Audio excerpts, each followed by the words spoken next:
Welcome to Michael Potts F1, everything Formula One, but from a photographer's point of view. This is Miami.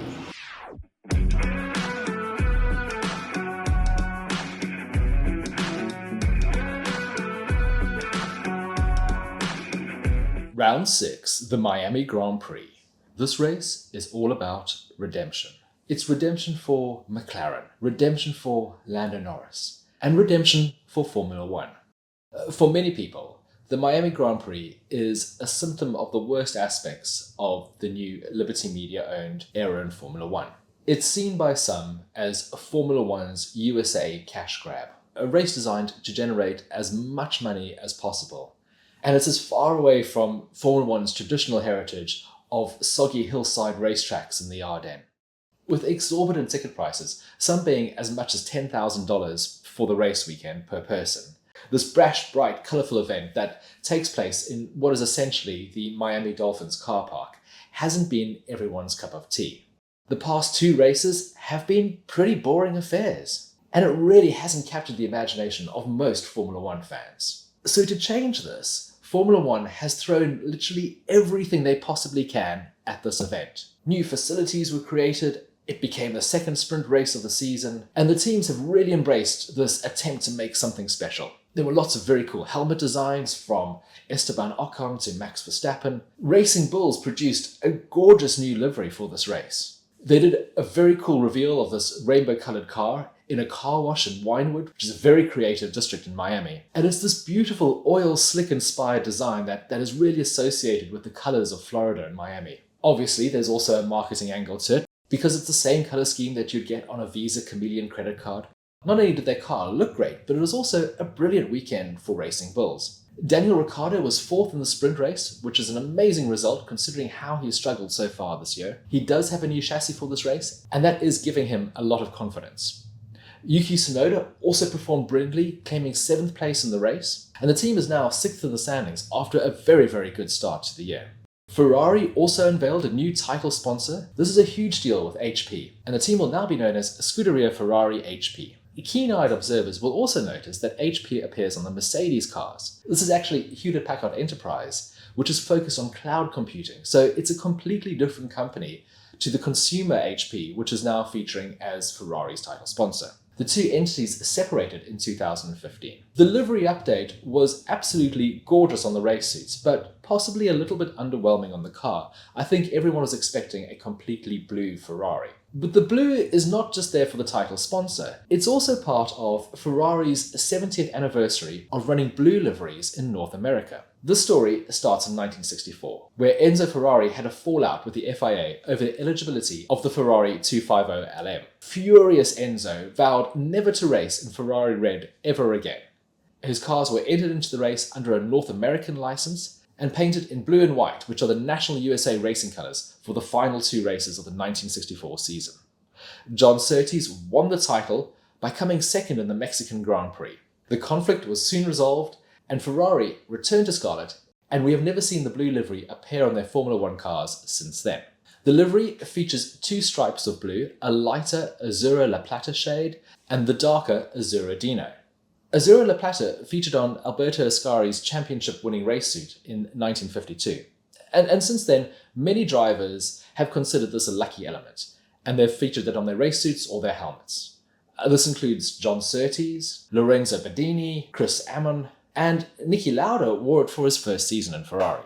Azzurro Dino, the darker colour, was made famous by Clay Regazzoni, who wore this colour on his race suits. In this race, the two drivers' helmets featured the different colours. You can get both of these colours as paint options on Ferrari road cars. Dino is Enzo Ferrari's son, who unfortunately passed away. His other son, Piero, was at the race, and it was really cool seeing the Ferrari team with this new livery. There was also a lot of gossip going into the race weekend. There are increasing rumours that Logan Sargent is going to be replaced at Williams. Currently, there is a request at the FIA to grant permission to Mercedes Jr., Kimi Antonelli, to race, despite only being 17 years old. Drivers need to be 18 to qualify for a super license, and he only turns 18 in August. These rules were brought into Formula One because a certain young Dutchman, barely 17 years old, was signed by Toro Rosso, and we all know how that turned out. So this could be hometown driver Logan Sargent's last race. If it is, it was a pretty sad way to end. He got knocked out by Kevin Magnussen. And that would be a really disappointing way to end your Formula One career. Magnussen was a very busy boy this weekend. He must have really liked the steward's office because he did spend an awful lot of time there. Over the course of the sprint weekend, he managed to rack up 65 seconds worth of penalties. He was given 5 penalty points on a super license. A driver can only have 12 points in 12 months before they're suspended, and he's now sitting on 10 points. He was penalised for illegally blocking Lewis Hamilton during the sprint race. He did this specifically for the team so that Nico Hülkenberg could score points. It was very impressive, but also highly illegal. And then he got 2 points for causing a crash with Logan Sargent, and he also got some extra penalty points for causing an infringement during the safety car. But there was an even bigger story going around this weekend, and that is of Adrian Newey leaving Red Bull. He is the most successful car designer in the history of Formula One, and he is the architect of probably the most successful racing team in recent history. His cars have won over 200 Grand Prix. He's won 25 drivers and constructors titles with many different teams and different drivers. And at this stage, no one knows what he's going to do next. There are strong rumours linking him with Ferrari, and Lewis did appear to be very smug when he was asked about this in the press conference, but at the same time, not giving too much away. So at this stage, all we know is that he's leaving, but we have no idea what the future holds. I have just finished reading his book, How to Build a Car, and it's one of the best Formula One reads out there. So whatever he does, I do hope that it produces another book, even if that book is a guide to camping in the Lake District. Whatever he does, it is going to be brilliant. This is a good opportunity for me to give you a sneak peek behind the scenes. At every race we go to, we have a media center where we can work and edit our photographs, and the journalists can write their stories. But Miami is a little bit different. Here, we get our own corporate box. And this is a wonderful place to work, as well as watch everything that happens down on the paddock. We have our own fridges, a sink, everything we could possibly need to deliver the content and the photographs that everyone loves so much. So, big thank you to Miami. This is one of the best media centers on the whole F1 circuit. One thing that is not in dispute is that the Miami Grand Prix is incredibly glamorous. It attracts all sorts of celebrities, and they do get up to some very cool things while at the track. Lewis Hamilton drove Kendall Jenner around the track in a Mercedes sports car, wowing her with some impressive high-speed driving. She absolutely loved it. Now, if I remember correctly, there was a rumour going around that the two of them were romantically linked at some point. Please do let me know in the comments below if you know more about this story. But there was a certain chemistry between the two of them.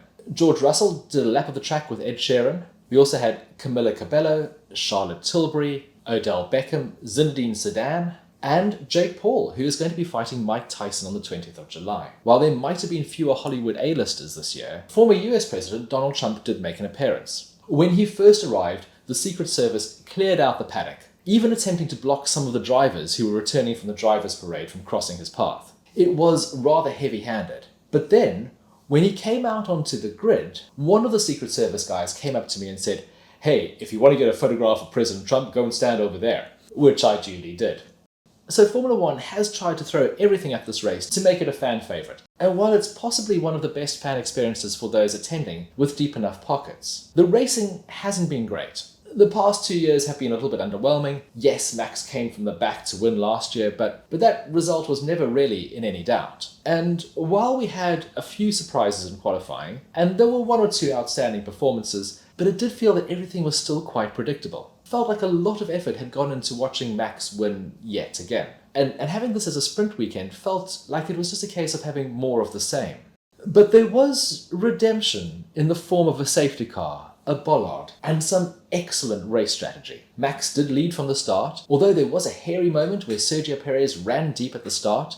He went out onto the side of the track where it's a bit dusty, and there was absolutely no grip. He almost took out a host of cars, and it's a miracle that he managed to thread the needle so perfectly.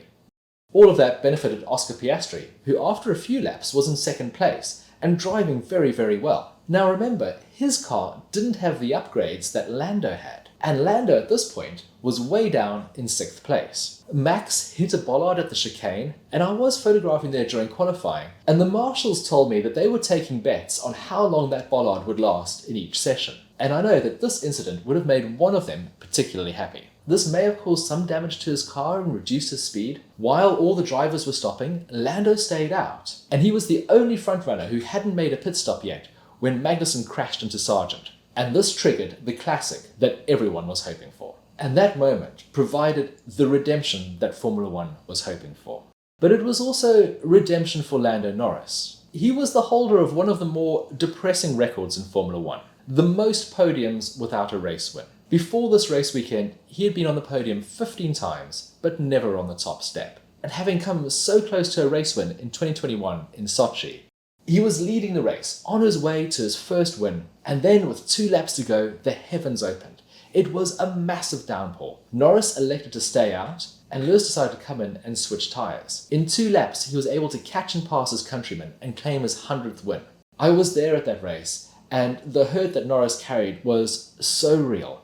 And he's had to carry that hurt for such a long time. He's had to watch as his teammates Daniel Ricciardo and Oscar Piastri have won races, and in all that time, he's never had the quickest car. And in the days where it's been competitive, Max always seemed to appear to deny him. But not today. Not in Miami. He did arrive at the paddock on Thursday with a bandage on his nose. Apparently, he had cut it on some glass while partying with Martin Garrix on a boat in Amsterdam during King's Day. The team did give him a massively upgraded car, which was a bold choice on a sprint weekend. There's not a lot of time to practice, so you really have to be sure that your upgrades are going to work. He was knocked out at the first lap on the sprint after looking quite good in qualifying.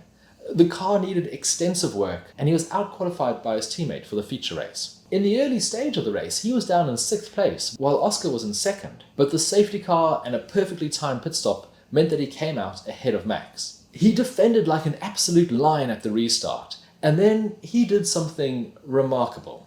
He pulled away from Max Verstappen's Red Bull. This was huge. It was a massive statement win. The first wins are always special, but this was extra special. There's not a person in the paddock who hadn't been wishing for this to happen. The boy from Glastonbury has come an awful long way to where we've all expected him to be, and that is on the top step of the podium in Formula One.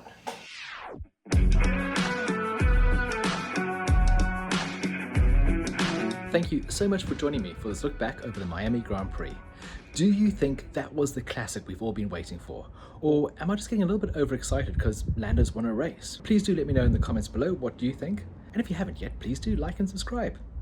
Really appreciate it. Next one is Imola. So until then, goodbye.